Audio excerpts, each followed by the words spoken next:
With over 170 million users in the United States, TikTok could finally be facing a ban.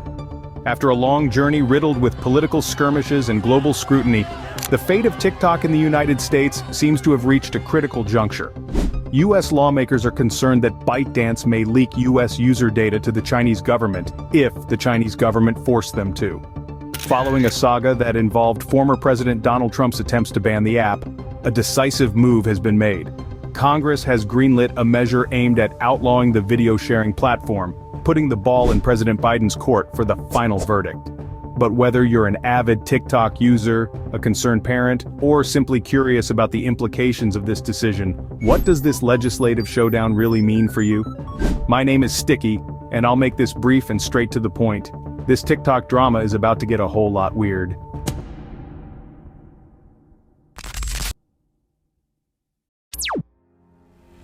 TikTok started in 2014 as an app called Douyin that was created by Chinese tech company ByteDance. Douyin gained traction as a short-form video-sharing platform, but in 2017, ByteDance expanded its reach beyond China, changing the app to TikTok.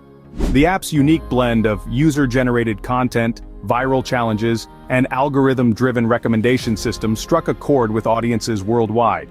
So by 2018, the app had become a cultural phenomenon with millions of users. Then trouble struck.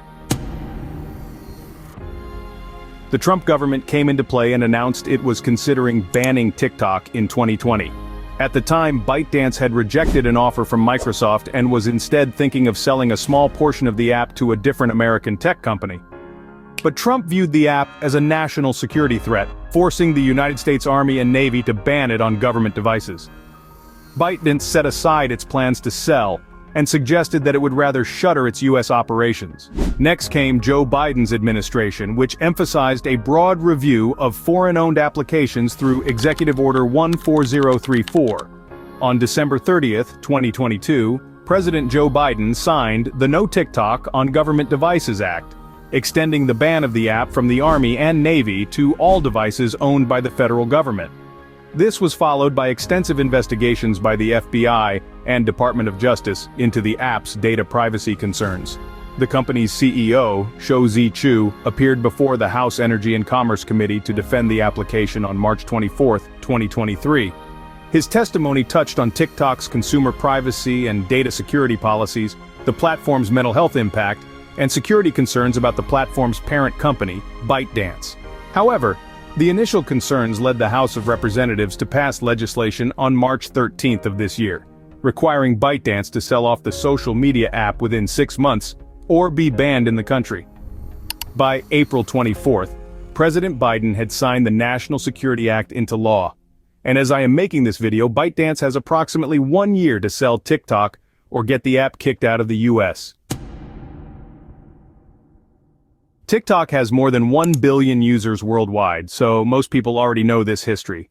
The uncertainties lie in its future, with many wondering who is likely to buy the app if ByteDance decide to sell.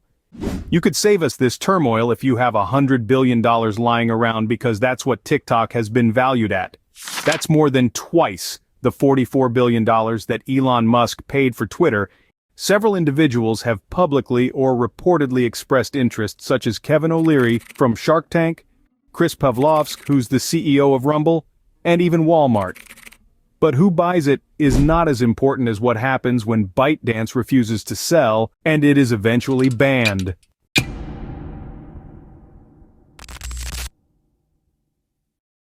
For those wondering if the app will suddenly disappear from their phones when the time comes, the answer is no. It would remain, and you probably would still be able to use it for some time. But the ban would force Apple and Google to remove TikTok from their app stores, and service providers will not make it available on browsers in the United States. This means that new users would not be able to download it. Also, TikTok wouldn't be able to send updates, security patches, and bug fixes. So if you already had the app before the ban, it won't be long before it crushes.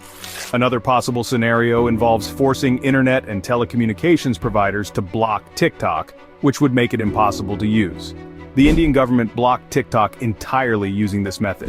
The government could also criminalize the application, which means that you'd go to jail if TikTok was found on your device.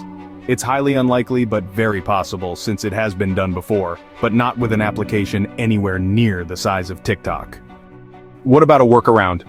Well, some people believe they could mask their location using a VPN, use alternative app stores, or even install a foreign SIM card into their phone. It's not clear what will work and what won't until it is actually tried out.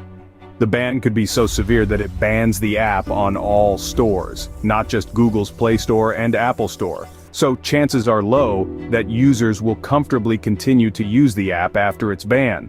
The most likely solution is that users will migrate to another platform, such as Instagram, which has Reels, or YouTube, which has Shorts. Whichever road you'll choose to take as a user needs to be informed. And that's why I started this channel.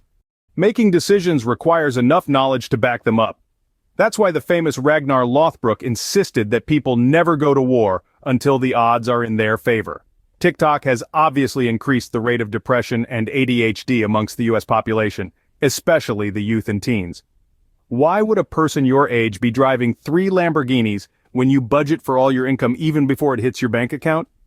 It can be devastating to check out some videos. That's why inappropriate behavior can be reported and accounts banned. But TikTok is also a source of income for many creators. It promotes freedom of expression and allows people to showcase their creativity in different areas. Not to mention, it is the main source of income for many individuals who fail to secure formal employment. Nearly 5 million businesses have used it to start and grow their companies, so surely the country's GDP benefits in one way or another. Personally, I'm not on TikTok, but I found it quite confusing that Trump now opposes the ban of the app.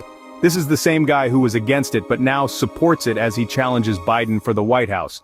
So, is there any real harm caused by TikTok, or are users just victims of political propaganda and tactics of the shadow government? Whichever side of the fence you choose to sit as a user, make sure you stuck the odds in your favor before going to war. Thank you for watching. Please remember to hit the like button and subscribe to my channel. Stuff like this really helps the videos out, so I'd really appreciate it. See you in the next one. Sticky out.